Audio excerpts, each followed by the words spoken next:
देता हुआ, मारता हुआ और कठोर वचन कहता हुआ ब्राह्मण भी पूजनीय है, ऐसा संत कहते हैं। शील और गुणों से हीन भी ब्राह्मण पूजनीय है और गुणों से युक्त और ज्ञान में निपुण भी शूद्र पूजनीय नहीं है। श्री रामचंद्र जी ने अपना धर्म भागवत धर्म कहकर उसे समझाया। अपने चरणों में प्रेम देखकर वह उनके मन को भाया। तदंतर श्री रघुनाथ जी के चरण कमलों में सिर नवाकर वह अपनी गति गंधर्व का स्वरूप पाकर आकाश में चला गया। उदार श्री रामचंद्र जी ने उसे गति देकर शबरी जी के आश्रम में पधारे। शबरी जी श्री रामचंद्र जी के घर में आए हुए देखकर तब मुनि मतंग जी के वचनों को याद करते हुए उनके मन में प्रसन्न हो गए। कमल सदृश नेत्र और विशाल भुजाओं वाले, सिर पर जटाओं का मुकुट और हृदय में वनमाल धारण किए हुए सुंदर सांवले और गोरे दोनों भाइयों के चरणों में शबरी जी ऐसे लिपट गई। वे प्रेम में मग्न हो गई। मुख से वचन नहीं निकलता। बार बार चरण कमलों में सिर नवा रही हैं। फिर उन्होंने जल लेकर आदर पूर्वक दोनों भाइयों के चरण धोए और फिर उन्हें सुंदर आसनों पर बैठा दिया। उन्होंने अत्यंत रसीले और स्वादिष्ट कंदमूल और फल लाकर श्री रामचंद्र जी को दिए। प्रभु ने बार बार प्रशंसा करके उन्हें प्रेम सहित खाया। फिर वे हाथ जोड़कर आगे खड़ी हो गई। प्रभु को देखकर उनका प्रेम अत्यंत बढ़ गया। उन्होंने कहा कि मैं किस प्रकार आपकी स्तुति करूं। मैं तो नीच जाति की और अत्यंत मूढ़ बुद्धि हूँ, जो अधम से भी अधम है।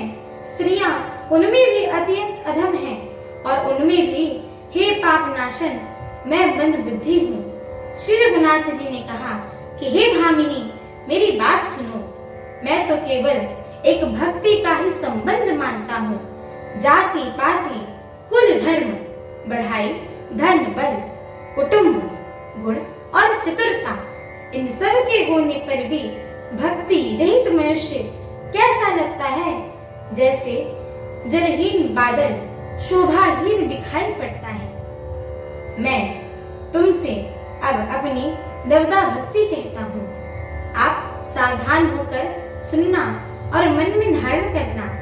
पहली भक्ति है संतों का सत्संग। दूसरी भक्ति है मेरे कथा प्रसंग में प्रेम। तीसरी भक्ति है अभिमान रहित होकर गुरु के चरण कमलों की सेवा। और चौथी भक्ति यह है कि कपट छोड़कर मेरे गुण समूह का गान करें। हमारी आगे की श्री रामचरितमानस जी की कथा को सुनने के लिए हमारे चैनल को लाइक शेयर सब्सक्राइब एवं कमेंट अवश्य करिएगा। एवं आप सभी हरि भक्तों से हम दोनों बहनों का एक छोटा सा निवेदन है कि कृपया आप सभी हमारे श्री रामचरितमानस जी के इस मंगलमय पाठ को पूरा अवश्य सुना करिए, क्योंकि स्वयं परम पूज्यपाद श्रीमद् गोस्वामी तुलसीदास जी महाराज ने कहा है कि जो भी नर नारी मनुष्य जीव जंतु एवं पशु पक्षी प्रभु श्री रामचरितमानस जी के इस मंगलमय पाठ को सुनते हैं, गाते हैं, कहते हैं एवं श्रवण करते हैं, उनके जन्म जन्मांतर के सारे पाप नष्ट हो जाते हैं। तो एक बार प्रेम से बोलिए, मर्यादा पुरुषोत्तम प्रभु श्री रामचंद्र की जय हो। जगत जननी माता जानकी की जय हो। लक्ष्मण भैया की जय हो। अयोध्या धाम की जय हो। परम पूज्यपाद श्रीमद् गोस्वामी तुलसीदास जी महाराज की जय हो। सरयू मैया की जय हो। सत्य सनातन धर्म की जय हो। बोलिए पूजनीय श्री शबरी माता की जय हो। ऋषि मतंग की जय हो। एक बार प्रेम से बोलिए, बालाजी महाराज की जय हो। पवन सुत हनुमान की जय हो। जय श्री सीताराम।